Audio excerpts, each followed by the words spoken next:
Today we're going to be talking about the Constructivist learning theory.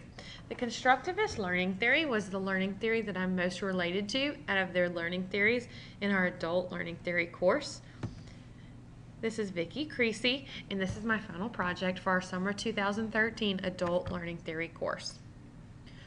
I'll be discussing today what is the Constructivist learning theory. What does research say are the pros and cons to the Constructivist learning theory?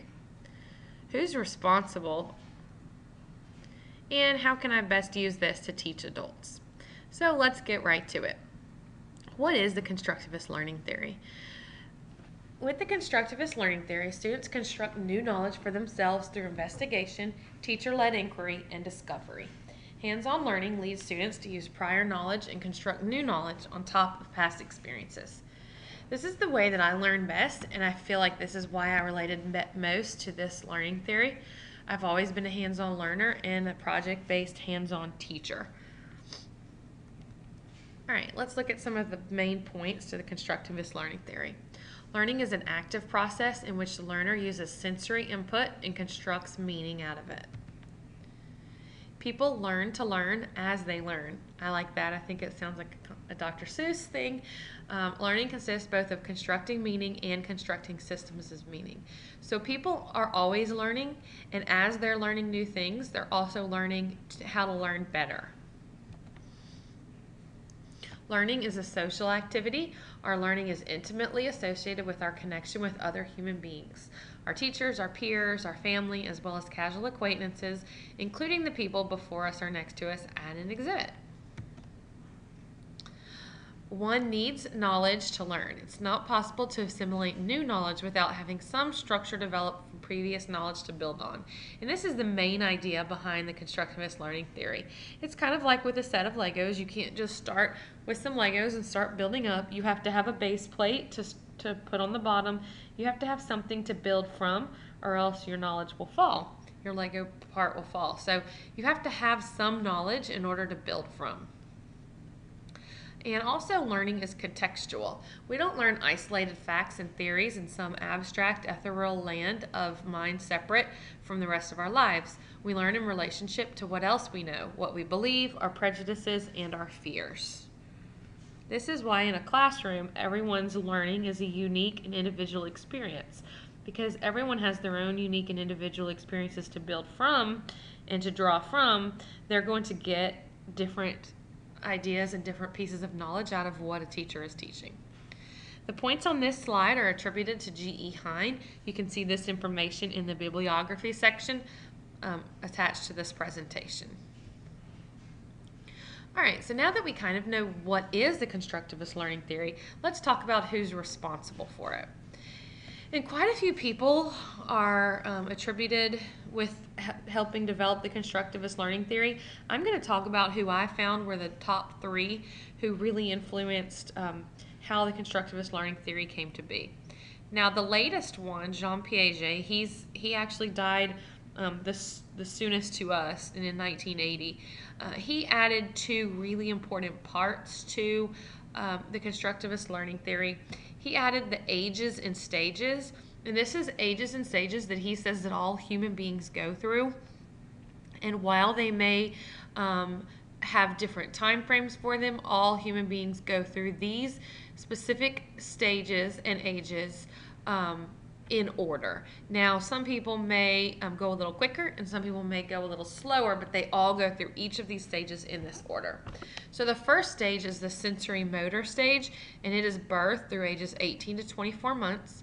And then there's the pre-operational stage, and this is toddlerhood, which is about 18 to 24 months through early childhood, age 7. That's right before students can really start reading well and doing math and ideas with math. And then we have concrete operational. This is ages 7 to 12. This is right before you start to learn algebra.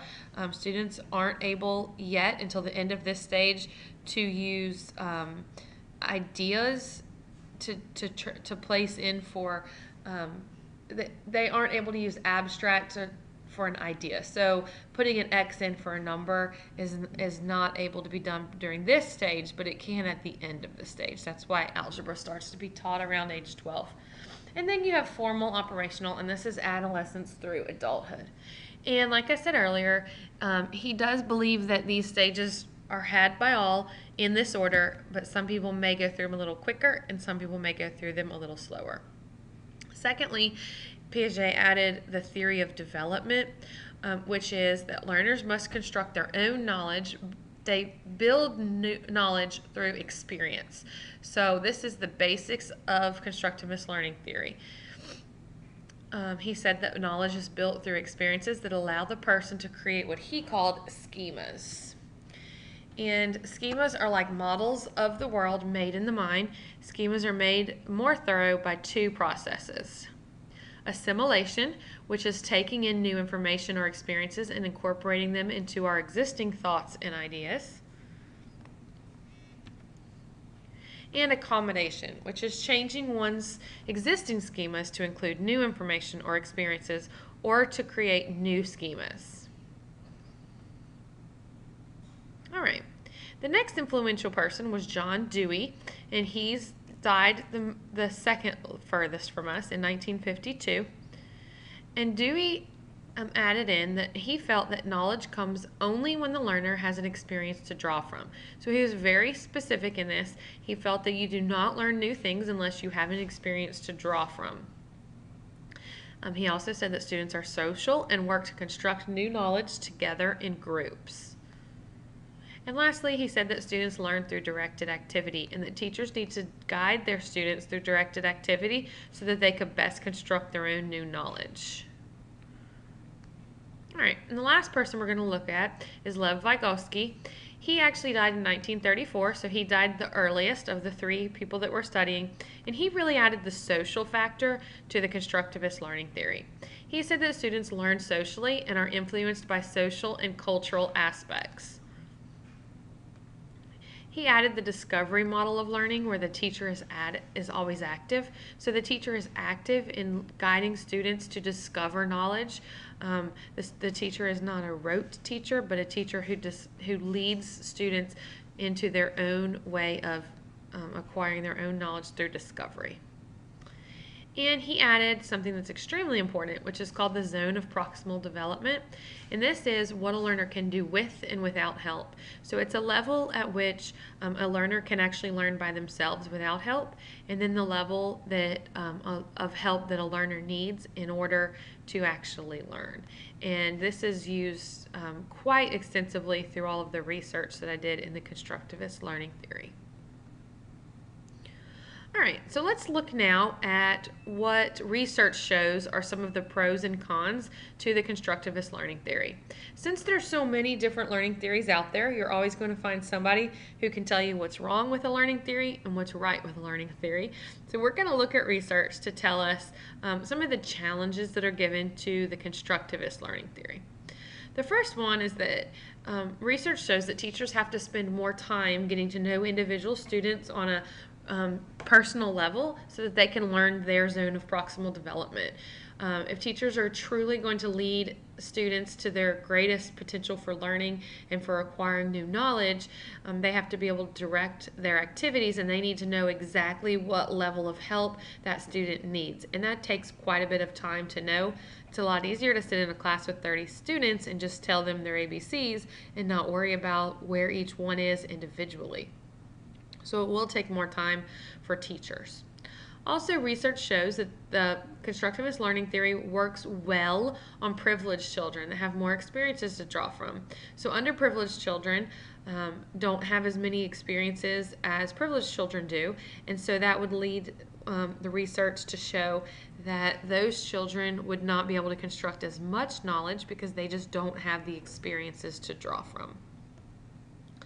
Also, when working in groups, some students can overpower less outgoing children. So some students are just going to be shy, and that's just their personality.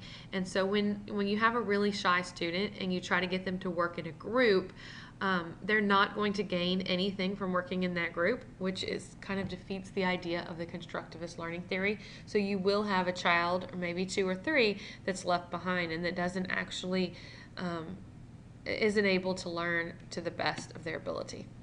And then lastly, students do not develop basic skills. Because teachers are pushing students to discover new knowledge, you can't discover basic things like the multiplication times tables. Some basic skills have to be taught through rote learning, and some basic skills just have to be taught outright. And the constructivist learning theory doesn't support this. It feels that all learners need to be led to their own knowledge, and there's just some knowledge that learners can't get on their own. They have to be taught the basic skills. All right, but there are lots of positives the research shows with the constructivist learning theory. The first is that students gain knowledge that can be transferred to the next setting. So knowledge is never independent. You're learning something in one class that you can take into the next class. So you may learn today in geometry class about triangles, and then you're going to take that into the cafeteria whenever you're looking at the fractions of pizza at the table in front of you. All right, social and communication skills are honed and made important, leading to a student that can perform well in numerous studies and settings. So because students are working in groups and they are working together to construct new knowledge, they learn to speak well, they learn to tell their needs, tell their wants, they learn to express themselves well. This allows for students that are able to really perform well in different settings and in different arenas. Students learn to work well in teams and groups and can transfer those skills to the real world. Students are taught to actively question things and not take anything at face value, and this allows them to live in the critical world that we do. It allows them to realize that not everything is black and white, and that they need to actively seek out solutions to problems that they're faced with. And lastly, students have ownership over what they learn. Because they're constructing their own knowledge, they actually own what they learn, and this makes that knowledge more meaningful to them. All right, so let's look lastly at how we can use this to teach adults. So first, let's look at how adults learn. Adults learn to learn as they are learning. They are constantly learning. They're constantly learning how they learn best. That's why a course such as this, where you're learning about different ways to learn and different theories to learn, are so important. Learning is social. Adults learn together. Learning happens. It's an active process. Learning takes time. It is a process. It doesn't happen overnight. That's why statistics take so long to learn. Motivation is essential to learning, especially for adults. So it's very important to figure out what motivates students to learn. An adult needs knowledge and experiences to learn new knowledge and to build off of this. Learning takes place in context. Adults build new knowledge based on what they already know. And language is very important to learning. So you always want to use language that adults can relate to. All right, so let's look at how this relates to professional development sessions that you can lead when you're teaching adults. You always want to build from what teachers have already experienced. So if you're going to teach teachers about a new discipline method or a new way to control their classroom behaviorally, it's very important that you build off of experiences that they've already had. You draw from experiences that teachers have already had. This makes the learning very meaningful to them. You want to model using rubrics for assessment of learning outcomes, because rubrics are extremely important to the constructivist learning theory. If we expect our students to work in groups and work on projects, we need to assess them through rubrics. And the best way for teachers to learn to do this is by having it modeled for them. You want to use open-ended questions with teachers and adults, because this allows them to truly build the best amount of knowledge possible. It allows them to truly think and to come up with solutions to problems that are put in front of them. You also want to make the end goal relevant to teachers. Adults don't want to learn something that they don't know why they're learning and they don't feel will be important to them. So at the beginning of your professional development session, make sure that the teachers or the adults know why you're teaching them what you're teaching, and how they're going to be able to use this in their everyday lives. All right. You want to get teachers to take risks and to try something new that's out of their comfort zone. This is going to allow them, you're going to give them a safe setting with which to do this, and this is going to allow them to truly reach outside of themselves and to learn the most. And lastly, you want to have teachers work in teams to build knowledge together and lend expertise to each other. This helps them to draw from what works best for them, what doesn't work best for them. And it allows them to truly build off of each other and to learn the absolute most. All right, so we've covered quite a bit in this short amount of time. We've talked about the constructivist learning theory, what it is, who's responsible for it, some pros and cons that research sees to the constructivist learning theory, and how you can use it to teach adults. I hope that this session was informative and that you found it useful. Have a wonderful day.